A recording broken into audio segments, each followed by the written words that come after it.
Welcome to the Pod Like a Girl podcast with your host, Mia Findlay. This podcast is all about exploring and celebrating women's stories, voices, and experiences through bold and unapologetic conversations.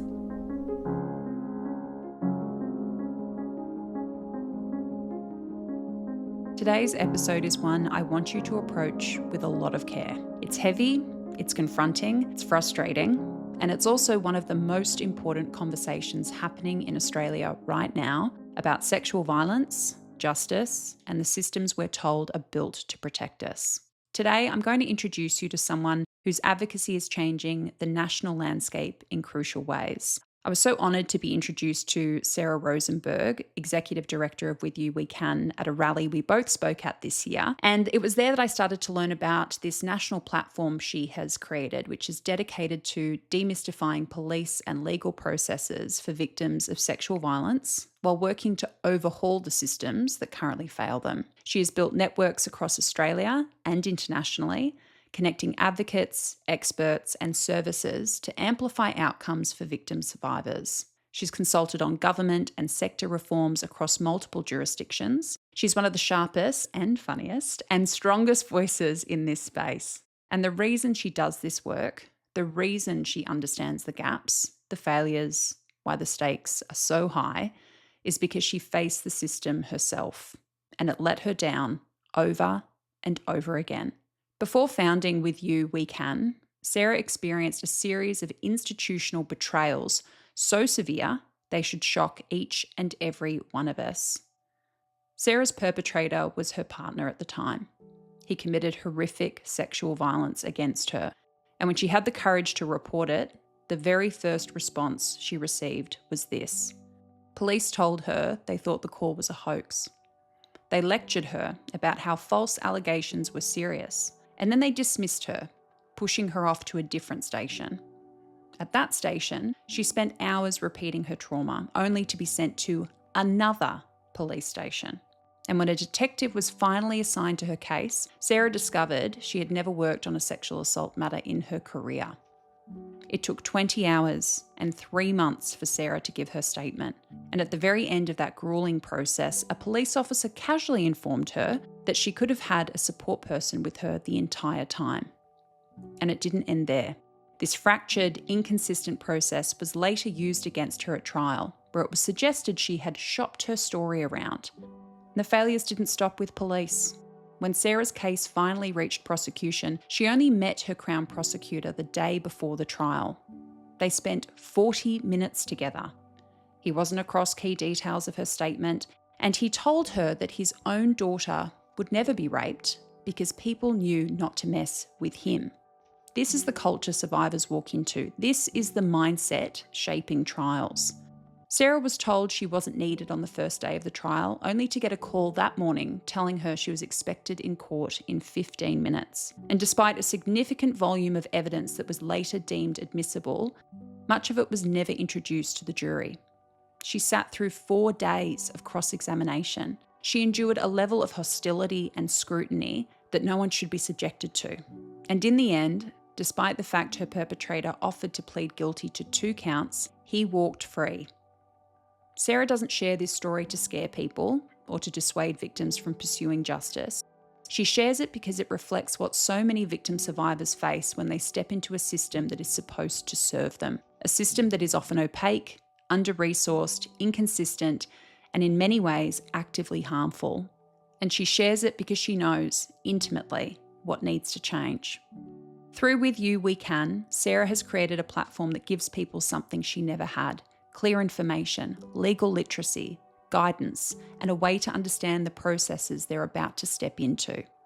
Her advocacy is centred on the urgent need for independent legal representation for victims, because perpetrators have lawyers, the state has lawyers, but victims, the people entirely reliant on the system and who the system relies on to prosecute these cases, are expected to navigate it alone. Sarah recently released a groundbreaking report called What No One Told Us. It exposes the national justice failure happening in plain sight, that most sexual assault victims in Australia enter the legal system without legal protection, without legal knowledge, and without any real understanding of the process ahead of them. It lays out in detail what is broken and what can be reformed right now to prevent these failures from repeating. It's not designed to critique from a distance. It's designed to teach, to protect, and to help build a system where victims don't have to sacrifice themselves to access justice. And that's what today's episode is about. Understanding the reality, honouring the truth, and learning from someone who is generously paying forward the lessons she should never have been exposed to. So settle in, take care of yourself as you listen, and let's talk about what needs to change and how together we can make that happen. Thank you to Sarah for coming and sharing her story and for all of her generous work.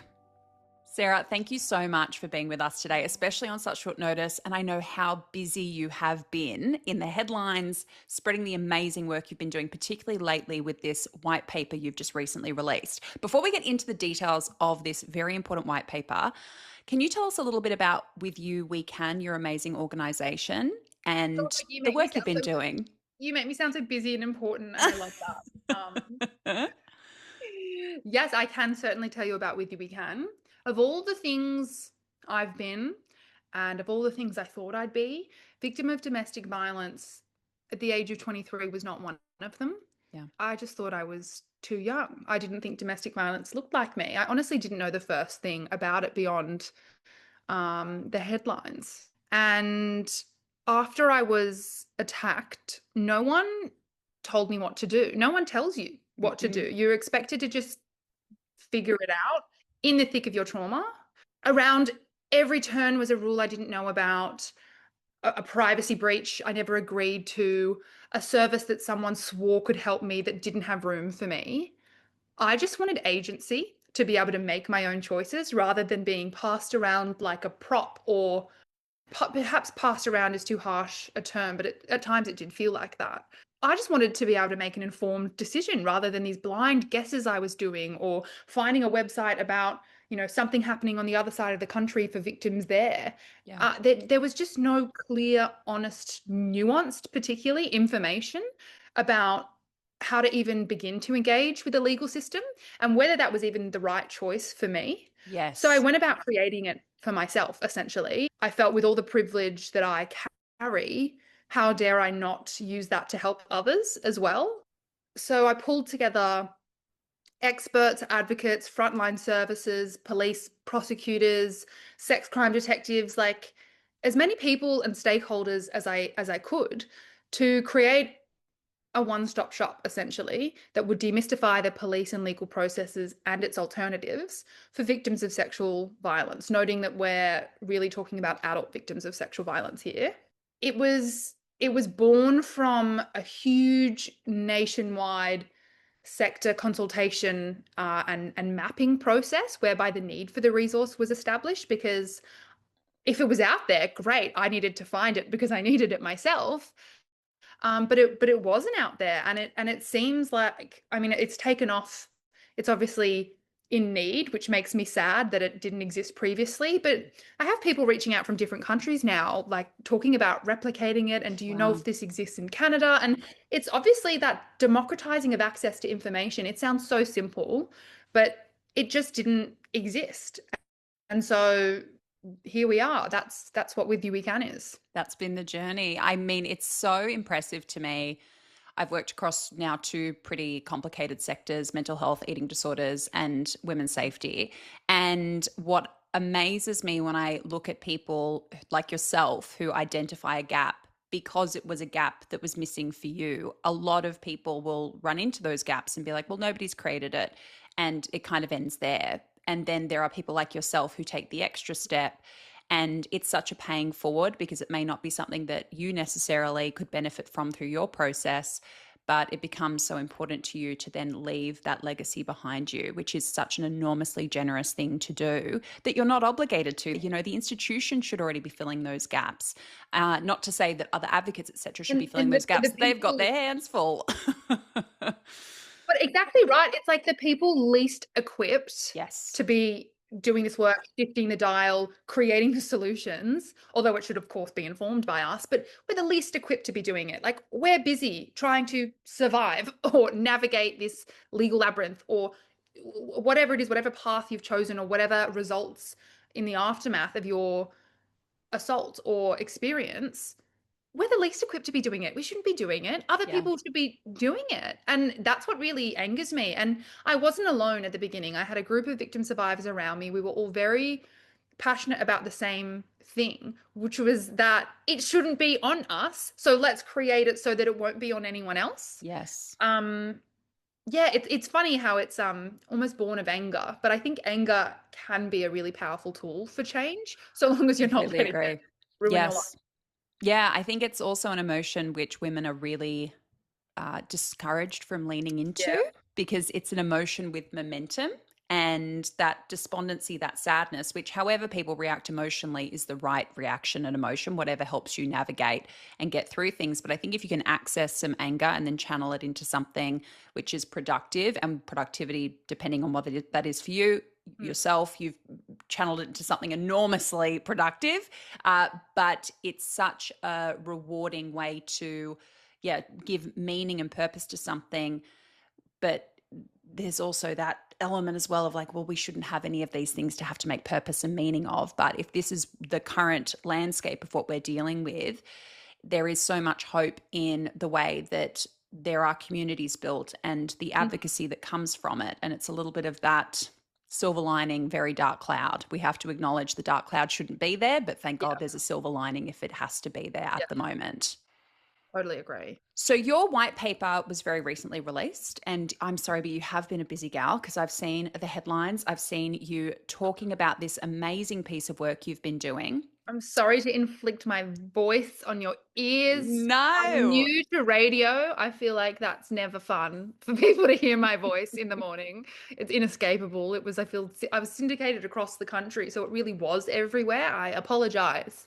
Our voices are never more grating to anyone than ourselves because we hear ourselves so differently in here. And then when it comes back through, you're like, oh, is that what people are listening to all the time? Oh I'm God. so sorry. So, this amazing report is called What No One Told Us. What were you observing in the lead up to writing this report? And can you talk us through the key points? What's in there? So it's almost laughable how commonsensical this report is. It's nothing novel. It's just never really spoken about. Mm, The justice system is a huge taxpayer body. It's a public institution that we all rely on as a community to keep us safe. mm, And we don't know the first thing about it. We don't know the first thing about it. We don't learn about it in school. Civil studies aren't mandatory. Lawyers are graduating without ever having touched sexual assault procedural law.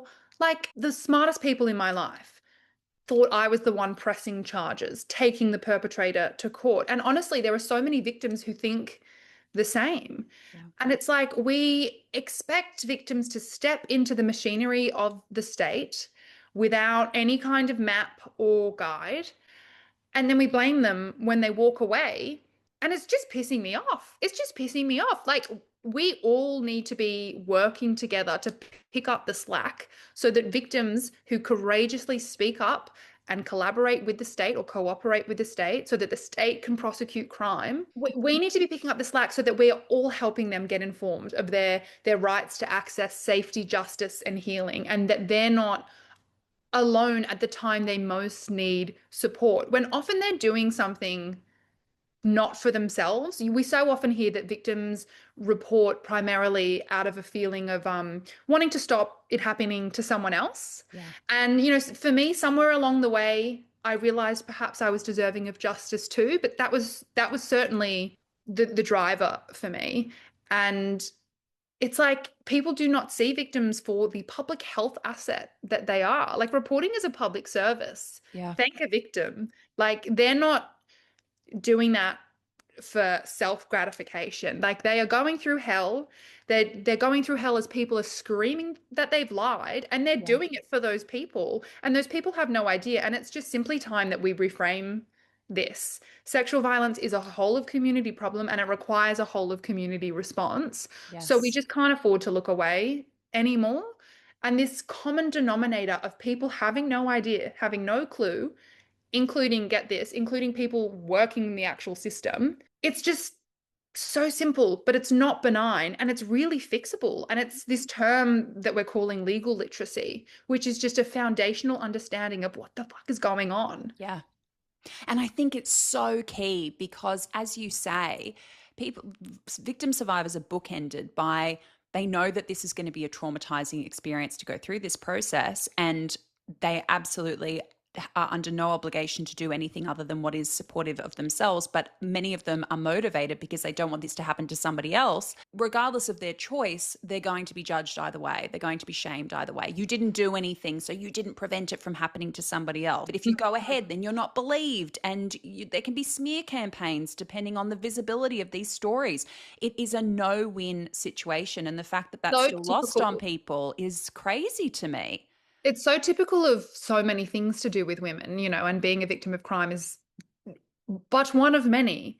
But it is this sort of no win. You're damned if you do, you're damned if you don't. I think something you said is so key as well, which is the legal literacy piece is not just important to navigate the system should you enter it, but also to decide whether or not you want to enter it at all. I know Mm. this is somebody who is also a victim survivor who didn't move forward with any kind of legal action because my sense of it was this is going to swallow me up and I'm in such a tenuous place with my mental health. I just can't risk that at the moment.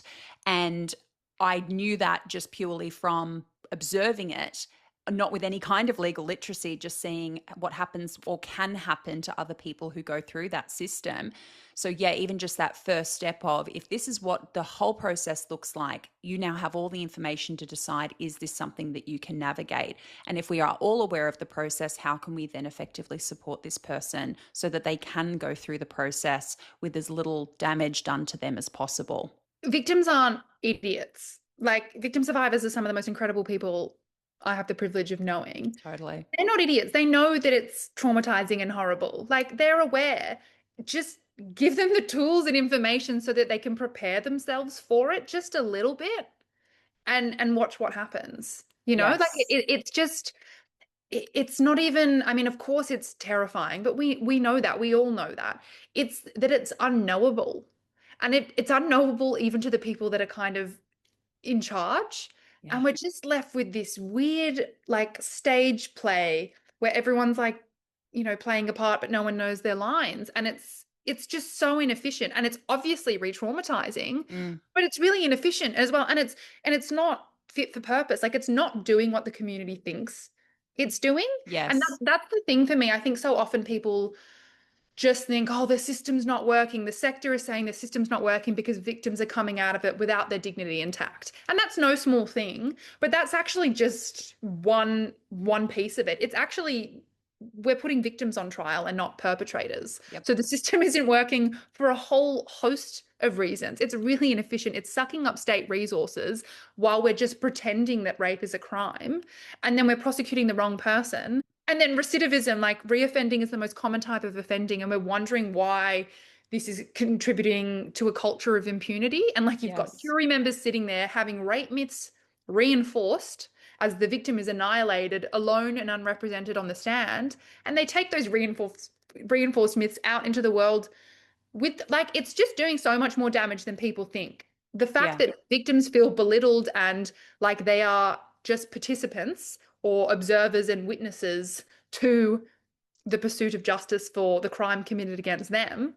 Of course, that's ridiculous and absurd in and of itself, but that's actually the least of it. And I find it really minimizing when people say that, when people say this is just about victim-centric reform. And Mm. they use that to almost that term victim-centric to be like you're just prioritizing victims. Victims' interests are in everyone's interests. Yeah. The state would not have a criminal justice system if we didn't have victims willing to speak up. Mm-hmm. So I'm just trying to reframe. And it's not like I need to preach to the choir. I'm constantly trying to get other people engaged because we all know what needs to change. What we're waiting on is just the courage and the political will to do it. Yeah. When you look through the lens of your own experience and what you know now versus what you didn't know then, and this wonderful term that kind of bridges what you understand now and is such a reflection of all those learnings, when you talk about legal literacy and you think about yourself back in that process, what are the things you know now that you want to make sure other people going through this process know that you didn't know them? What would have made the biggest difference in terms of what you could have been literate in? There are three really key things that come to mind that kind of represent each part of the process for me. Yes. Firstly, the police process. You can make an initial report before you give a statement. Once you know about it, this is a good thing. It means you don't have to commit to signing over a statement and a piece of formal evidence to the state, and then, whether that's investigated is now out of your hands. You can just register a name. You can create a report. You can come back to it if you want. You don't have to, but that report creates a little asterisk next to someone's name. And I think Yes. it's so useful to know. But if I didn't know that, and I spent hours and hours across 3 police stations and cycled through 5 detectives to make a statement, which was horrendous. And then that those mishaps, which they're not my fault, were used to portray me as shopping around my story as though no one believed me, when it was Mm-hmm. actually just administrative, not even failure. It was just like police are overburdened and at capacity too. They are also victims of the system. Yeah. So that's one thing that comes to mind. The next is the process of waiting for trial once it is decided that the state is going to prosecute. That was 2 years for me. Wow. And those 2 years, my perpetrator spent having the best preparation from 2 senior barristers that money could buy. And I spent those 2 years alone and in the dark, just waiting to take a phone call from a stationery cupboard at work from an unknown number, Mm. just wanting to know what was going on. Like, it was so simple. And what I know now is that, not that it makes it okay that's the waiting process. But what I know now is that nothing interesting was happening. Court mentions are so boring. They're like 2 minutes long. They're usually postponed. If someone had just told me that, it would have been okay. It's as simple as information being power and actually Mm. being protection for my own mental health at that stage. So that's something that comes to mind. And people are always so anxious during that time. That's when you're usually assigned a witness liaison or witness assistance officer who works with the prosecution. But I think I had like 3 of them. I didn't know 2 of their names. One of them messaged me just to tell me they weren't my assistant officer anymore. And I was like, didn't even Okay. know you were. Like, it's just silly. And then the final thing is that, and this is the biggest thing, is that victims are not represented by the prosecution. The prosecution represents the state, Yes. the community, and they're up against the defendant, the accused. The victim is a witness. There is no one there to advocate for your interests. Although, of course, I flag that victims' interests should be in everyone's interest, because we wouldn't even have a case without me. But people often meet the prosecutor a day before trial. I met the one assigned to my case, the case of my perpetrator, one working day. So we had, I think it was like a Thursday, Friday was a long weekend, Saturday, Sunday, Monday, and we're in the courtroom. Wow. And I mean, the shock horror, like, it's actually difficult to even put into words. And my mother was a lawyer. I mean, she's not a lawyer anymore, but once a lawyer, always a lawyer. Like, Yes. she had no idea. No one had any idea. And we tried to get independent legal representation. And it's not a matter of money or means. You're not allowed independent legal representation. Like, you are not allowed Through that whole process. through that whole process. Like, at most, a bit of advice here and there, perhaps before you enter. But there are very strict rules around when you can talk to even a legal advocate. And to be expected to go through that process without anyone in my corner who would actually have the legal standing to represent me if something went wrong, or to uphold the very few protections that victims are entitled to, Mm. or to even just simply explain the decisions that were being made about me on a daily basis without me, like without my participation or even knowing, Mm. usually. It is just really, it's such a stark contrast to the perpetrator sitting there flanked by these Yes. 2 really high-ranking barristers who, were calling him by his, like, calling him nicknames. And I just mean, it's really hard to put into words just how absurd that is. Obviously, as we keep saying, obviously that's re-traumatizing and it's horrific because of the power dynamics there, but also as if the state's gonna, if they're not even across my evidence and they learnt my name yesterday, as Mm. if they're gonna effectively prosecute a case. And what a Yes. waste. We'd spent so there's 2 years waiting and the year prior investigating, gathering enough evidence of this person's guilt for the state to decide that this guy needs to be put on trial. Mm. What was that all for? The whole trial was just me in cross-examination, 4.5 days off the back of 1 hour of testimony, no break in the middle.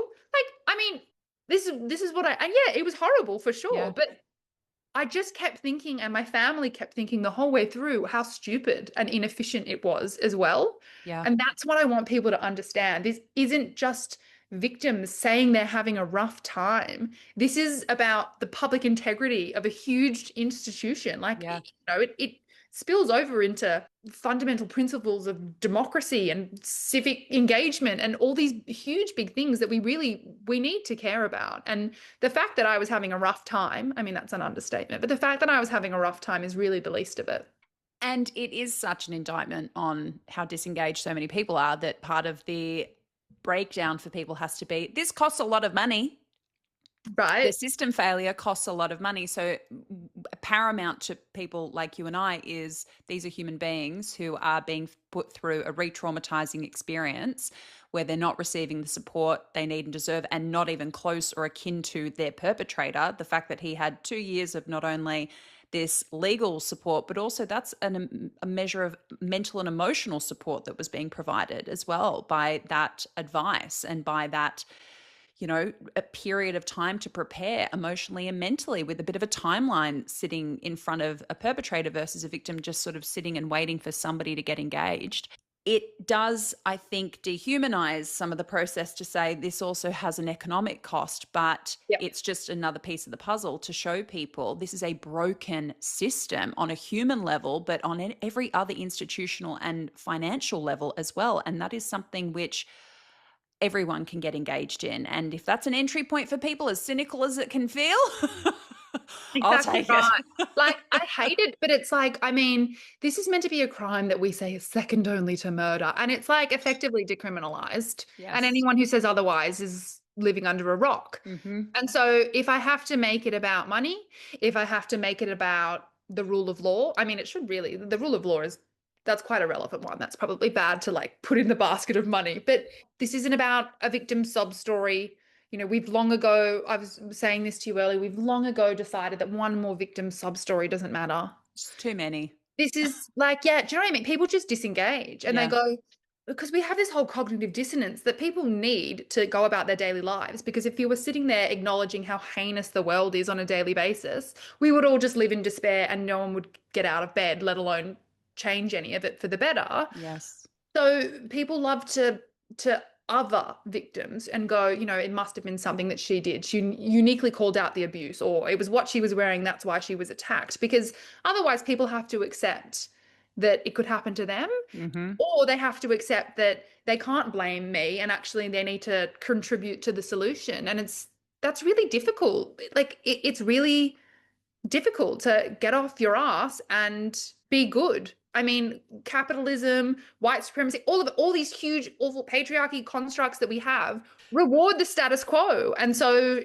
speaking up against it, especially about something as taboo and stigmatized and such a lady issue of sexual violence, is really taxing. And that's the point. It's awful. It's not meant to be easy for you to engage and fight back and listen. Yes. It'd be weird if you were comfortable so you've got to sit with that discomfort, and whatever entry point it is for you to get engaged, I'm here for it. I'll forgive you that was your entry point, and come on board and, join the good. Yes. And you don't have to do everything, but if more people, and I don't know if you'll join me on this, but when I say people, I mean men. If you could do anything, lift a finger, that would be incredibly helpful. Your report highlights that 92% of women don't report sexual assault. And of those who do, 85% won't see charges laid.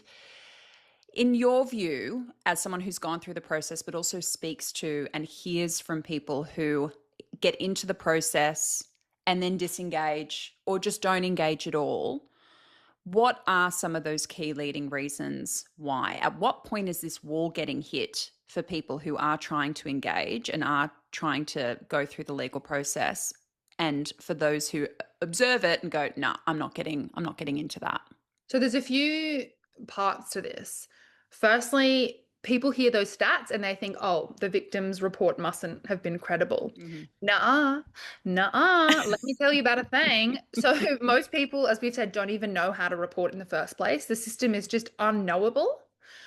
Most people who don't look like me, the perfect victim, someone who is white, straight, speaks English, cis, all of the whole long grocery list I have of privilege Yeah. in my basket, they are just shut out from Mhm. the outset. It's not that it just feels unsafe, it is unsafe from the beginning. Like police are the gatekeepers and they do not open the gates. They do not even get a foot through the door before they are dismissed or misidentified or Mm, deported or all of these other risks because of who they love or what they look like or what they were wearing or what they do for work, like whatever it is. There's a huge piece of understanding here around diverse communities and whose stories get believed and whose get dismissed yeah. that people seem to forget when we look at statistics and they just go, women are lying, false allegations. No, a whole bunch of people actually tried really hard to report and were just told to turn around and leave as Yeah. soon as they even entered the station.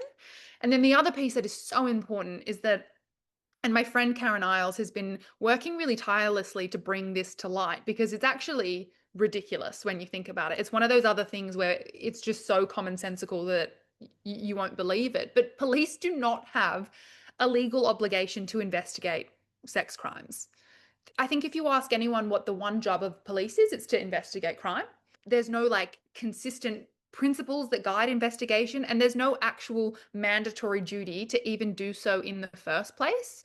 That's changing slowly. Like New South Wales has been looking into and trialing now FBI level clearance, is what they call it, where you've got to really show, look, these are the reasons we're not going to proceed to an investigation. But that needs independent oversight, and that's not what's happening at the moment. Mhm. But for states that don't have that in place yet, if you just get someone who's in a bad mood and doesn't want to deal with the victim, like honestly, they can just turn you around. And if you start giving a report and then that's what happens, and so it doesn't get finalized, or if someone comes in and reports on behalf of their friend and that friend doesn't come in and actually follow through because they are the primary victim, those get marked as false allegations. Like there's Yeah. no nuance to the categorizing. These statistics, like there is so much nuance and legal literacy behind them. We have to break them down, and we have to stop this simple jump from this many reports, as few as there are, to this few level of charges or these few convictions, because at each level the system is characterized by attrition, and it's not because the victim is not credible, it's because the victim is traumatized, the system is unknowable, there's no duty to investigate in the first place, the level of evidence that has to be gathered for a charge to be laid, like it is not just, it's not on the spot like we see in the media. And then again, it goes through another level to the prosecution where the brief of evidence it goes through so many hands, and each of those people carry biases. Yeah. Prosecution, we know, is likely to proceed cases to the courtroom when they align with rape myths, i.e., like the victim is injured and she's white, and they think she cried, she reported straight away, like all those things, which is we just know that's just not the majority of victims' experience at all. Yeah. It's incredibly frustrating and incredibly complex, and it's not even something you can paint with one brush. Like we're all the same kind of victim, but those statistics have nothing to do with whether or not the victim's report was credible. And I Yes. can't stress that enough. And I feel like I could just talk about it forever. Or whether if there was a system there to support them and to make it approachable, then they would go forward. They would have the Exactly means and the right. tools to be able to go forward. And it's not a lack of motivation or interest, it's that it's so prohibitive to them. And it's so extraordinary. I mean, that's a huge lesson for me in terms of just the lack of systemic structure, even at the police level, to be able to find some kind of checklist for whether or not something should be investigated, given domestic violence and sexual violence and family violence is what they're spending most of their time on. How do they not have the next step to go, okay, what standard does this meet in terms of what we then prosecute, which is just such a reflection on that feeling you get when you're in the sector where you're like, and what you spoke about beautifully in terms of then the next step with the legal where you're like, does anyone know does anyone talk Does to anyone each know how other? bad this is? Literally, so the police and the legal processes, that's the justice system. Yeah. They don't even talk to each other. Like they're two sides of the same coin. Police are often very inexperienced with the legal process, Yeah. and prosecutors can't really tell you what police do all day. Like no one is accountable to their own guidelines. None of these guidelines are transparent or enforceable. There's no accountability if they don't follow through on them. And even so, at the end of the day, they're just guidelines. They're nice to haves. They're not, hey, do what you think the community thinks you do. Like it's just really silly. Like, It sounds like a lot of what you've discovered isn't necessarily here's this structure and it's got a whole lot of broken stuff in it. It sounds like there's like a little bit of a structure and then a whole lot of nothing. Is that a fair assessment of what you've discovered? I think so. And the one sort of shift or thing that I'd add to that is that we have a lot of things in place that completely negate other things we have in place. Mm-hmm. And that's really silly. Like the law doesn't talk to each other. The law is vast and old and white and male, and it does not talk to itself. It's reinventing the wheel kind of stuff, which is, Yeah, and it's duplicating or it's conflicting or it's yes, undermining or and it's you just, well, what's the point of having this if you're not going to have this, because that then negates, or this won't work if you don't have this. Like it's just stupid. It's like someone needs to sit down and audit the system. Like wipe it all away. the reforms that I actually said this to the Commonwealth Attorney General's department at one point. I was like, we wouldn't need half of the reforms that you guys are spending money on looking into right now if someone just audited the system and audited the prosecutorial offices in this country, which are completely unregulated and accountable to no one. It's like church and state. No one seems to know that. I think that's real suspicious. Like they don't report to anyone. They're not accountable to anyone. Like they run their own show and it's Yeah. totally clouded in secrecy.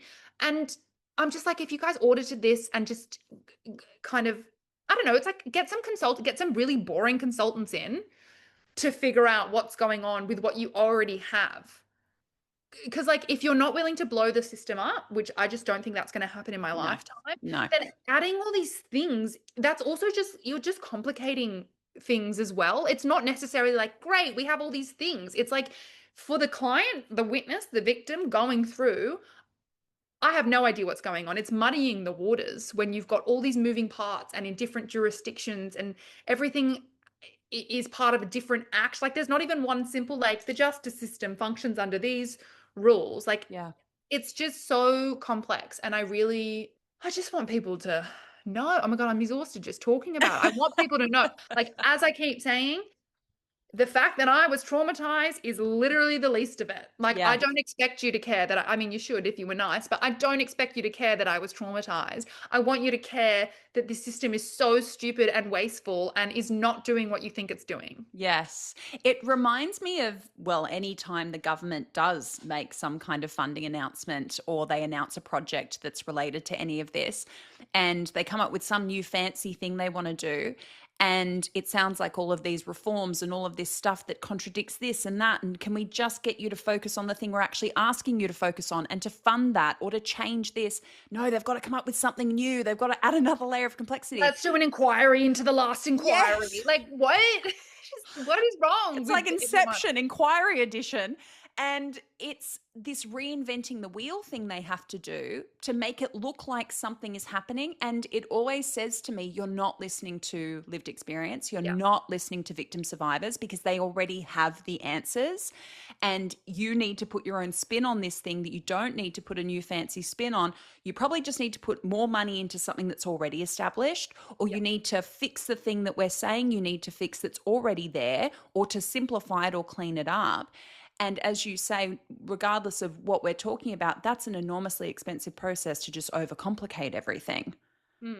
It's just like exactly what you're saying. Stop trying to make this marketable. It's not marketable. It's not pretty, and just fund the bloody frontline.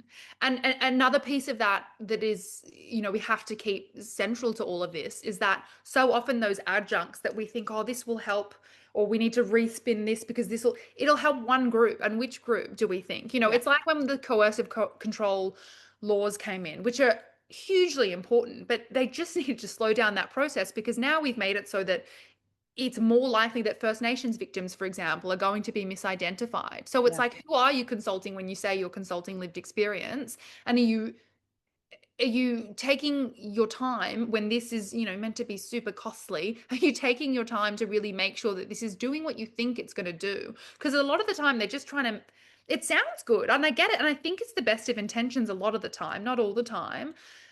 And some of these reforms sound good, but actually, if you have even just the slightest legal understanding, you'll see that it's not doing what you think it's doing. And it's not going to play out in practice the way you think, because our legislation is only as strong as its enforcement mechanism. Yes. And so if you don't have like victim lawyers, for example, which is, something I could talk about all day, you can have the best of intentions and it's just totally symbolic. Yeah. And it is that tragedy of people will only learn this when they go into it. Yeah. And it's something that we all hope that we shouldn't ever have to be engaged with. But statistically, whether it's you or it's somebody else, there's a really good chance that you're going to become familiar with this thing, whether you choose to engage with it or not, because it's something whether you're a victim survivor or a victim survivor, is potentially going to be a conversation like the ones I had. Do I do something about this or do I not? What do you think the biggest myth is that people hold about how this process works, the criminal justice process as it relates to sexual violence, family violence, domestic violence? What do you think people are comforting themselves with, maybe? That the victim has any agency in any part of any of these processes. Mm-hmm. I think they think at minimum the victim chose that. So whatever happens as a result, them being traumatized, them experiencing delays, them going through hell in cross-examination, they chose that.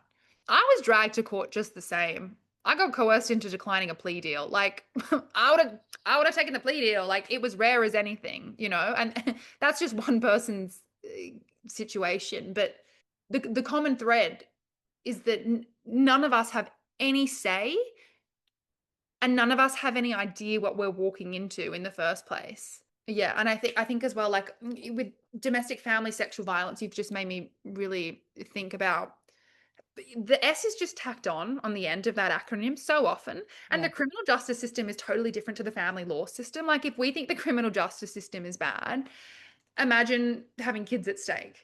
Like, but totally different kettle of fish. Like totally different. And then everyone just lumps it all together as though victims are all the same and the nature of perpetration is the same. We'll tackle one and we'll solve it all. Yeah, and it's Mm. like, no, talking about family violence doesn't do anything for sexual violence. Like, for Yeah. sure, there's overlap, but sexual violence, even if it was only occurring within the family violence context, requires really specialist support and help and even specialist legal skills.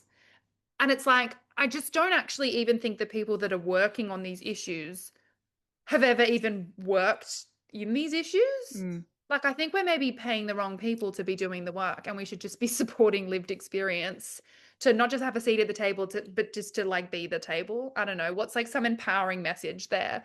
And Like, to be resourced and funded so they can do more of the work. literally, like we're all sitting here with our hands up, going through Yes. hell, turning our trauma into triumph. Like, Yes. not that anyone owes anyone that. Like, it's incredible that you just survived and you don't have to set foot into the advocacy space. Mm-hmm. But for the people who are, like, they're not doing that lightly.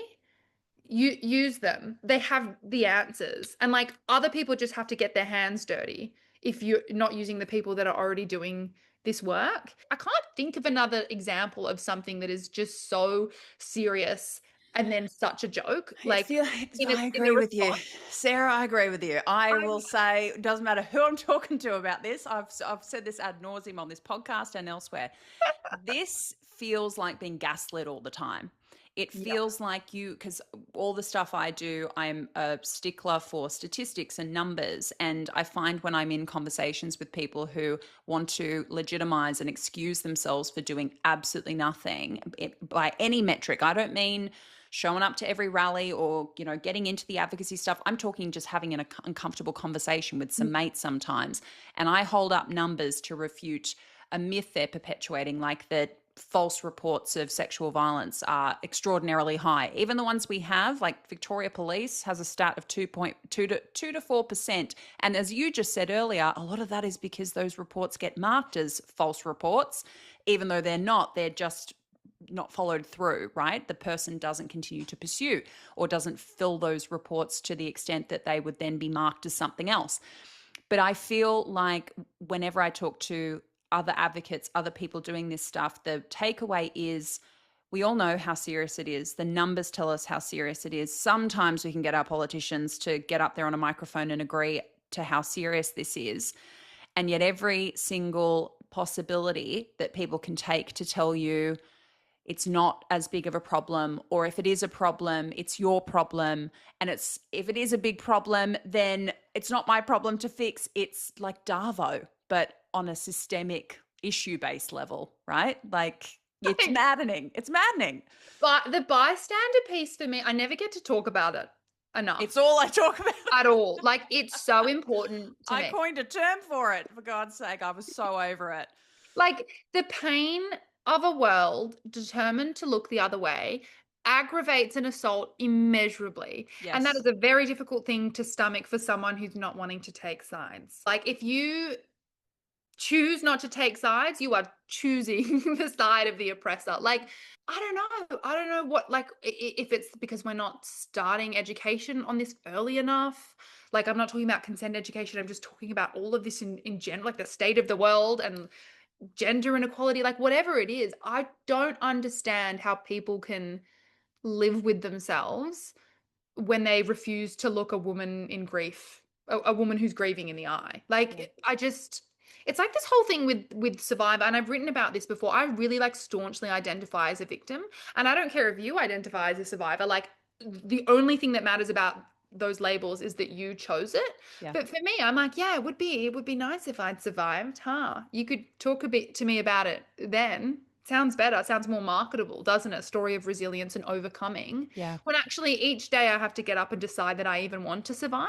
Yes. Like, or I'm still in the thick of this, like I'm not over it yet. Or just because the crime happened doesn't mean the aftermath isn't 10 times worth, which we know about institutional betrayal and secondary victimization as a result of systems.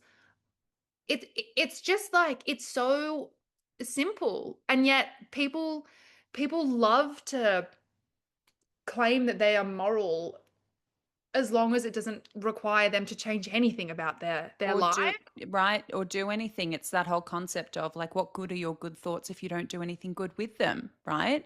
It's the classic. It's where I started talking about dangerous indifference, and I usually talk about it in relation to men because they're the ones who are the least engaged and who will spend more time arguing with you about why they can continue to be dangerously indifferent than they will ever spend just engaging with even reading a report or maybe having a convo or showing up to a rally. They're willing to spend the time and the energy and the effort. It's just to legitimize why they're not doing anything, ironically. So there's still a lot of output. It's just not being put in the right place. It's just management of status quo. It's retention of power. And it's even hearing you talk today about the legal system. It almost, and this might sound conspiratorial, I do believe that we landed on the moon, just to remind everybody, I'm not a tinfoil girly. But it kind of feels like it's designed that way to prevent people from actually coming forward. Because look at the numbers, that's the result. And if we're not horrified by those numbers at an institutional level to go, oh, wow, something's really broken here, then there is some incentive clearly to keep people out of the system. Oh, could it be? Just putting it out there. Like, it's not unintentional and it's not benign, and it's also just one of the simplest fixes. Yes. And it is based so entirely and squarely on how much power and centering are we giving to victim survivors and to advocates and people who actually know what the hell they're talking about. If somebody is listening to this and they are wondering, okay, what can they do? This all sounds so big and so overwhelming. What is one thing someone can do, even if it's going and reading the report, if it's sending it to 3 people? What are some things that people can do in their small but big ways to move the needle somewhere? Get your mind around how the justice system functions. Mhm. That could look like reading my report. That could look like watching the video versions I'll keep making to try and make them more stomachable. That could look like a simple Google. Just get your head around how this huge public institution that we rely on to keep us safe, supposedly, works. And just sit with it and then come back to me and join the conversation. I mean, I don't think you called your organization With You We Can without that in mind, for sure. We've touched very much on why and how this can be so emotionally heavy. Mhm. And it is. It is a lot to have this be part of your lived experience and then to have the privilege of obviously connecting with other people and to have that unspoken understanding of each other. But as I said earlier in the chat, it's a terribly dark cloud. We have got to go looking for the silver linings, even though we shouldn't have to. That shouldn't be something we ever have to go looking for. What keeps you going in the work? What gives you hope or helps you to maintain some hope when that's feeling particularly dark? I used to think that it would just be enough if I could help one person, Mm. but that's not true because I've helped at least three and I'm still kicking. It is a decision every day. It is a decision that is not taken lightly. And it is a decision that much upsets my mother, who would Mine. love me to just move Get countries, it? shave my head, change my name, and never talk about any of this again. I was actually talking about this morning. I was on a panel at Women's Housing Company. I'm observing their board at the moment, and got to speak alongside Yumi Lee, who is a colleague of mine working on the Australian Law Reform Commission Mm. and behind one of the tenants of Women's Housing company who obviously can't name, and the Honourable Miss OG Rose Kelly. And we were literally just talking about how don't you hate that women are really defined by resilience? Like, don't you hate that we have to be resilient at all? As you're saying, like, everything doesn't happen for a reason. Like, it's not like, Mm-mm. oh, great, now there's light at the end of the tunnel. Like, I don't want my life to be defined by my resilience. And I think when people describe me to me, they're always like, Sarah, you're so resilient. And I'm like, I don't want that to be my defining characteristic. I don't want my life to be something to get through. But Yeah. this year, I've spent a lot of time. I've been fortunate enough to have a bit of time to step back and do, it's called capacity building, really. It's about actually just sitting with myself and stepping back from the work as best as I can, which is really, I do a terrible job of that. I honestly don't even know what I'm doing. A lot of the time, I'm just looking at things on the computer in that numb kind of, when you open the fridge and you're like, I know I'm hungry. I just don't actually, It's you're like frozen. mini dissociating. You know what I mean? I feel like that's most of my day. Yeah, Like me that's too. work for me is just looking at it, going, I should do this, or like this needs work, but it needs to marinate. Anyway, I was on this panel this morning and I was talking about it. I'm now learning that if I reframe that hating that I'm resilient, if I reframe that negativity I feel, and I actually just accept that there will never be a time that I'm not recovering Hmm. from this. Yeah. And victims don't grow up, we grow around. Like it's like the rings of a tree going up, or if they were expanding. Like this, this doesn't define me, but it's not something that I can draw a line under and move on from, much to the disappointment of so many people around me who just don't get it. Because, like, what would be enough for you? When would you move on? At what point would you just let go and give up? Yeah. And so I'm just learning to reframe things a little bit. And I really hold on to the fact that for me, it's more than, I don't even know how to put it into words. It's more than a duty. How dare I? How dare I, when I have all these receipts and all of this privilege and all of these connections which have just fallen into my lap through this work, how dare I not act on it and expect someone else to? Mm. And I know that's not the case for everyone. And I also know that it's not sustainable for me right now. The way I'm doing this work is not sustainable. But right now it's as just feels like I can't, I'm not ready to stop yet. I don't know Yeah. when I'm going to stop. I don't know when will be enough. I know that so much of this work for so many of us with lived experience is tied to seeking the validation we didn't get from community, Yes. from the justice system, whatever it is. And it's not fame and fortune I'm wanting. You obviously can't get that here. And it's obviously not helping that one person, as I've said. I don't know what it is. And sometimes you feel so existential because I'm like, how far am I really shifting the dial? Like, this is an intractable problem. What am I really doing? Yeah. And then I just remember that, that old quote about like, you have the same amount of hours in the day as all of these other incredible people have. And how dare I not act on that? It's so beautiful, Sarah, because I think we talked about this when we met at the rally, where you were expressing that you were going through a little bit of that reflection of how much of your time and energy goes into this, and you have a really keen in real time awareness, which is such a gift.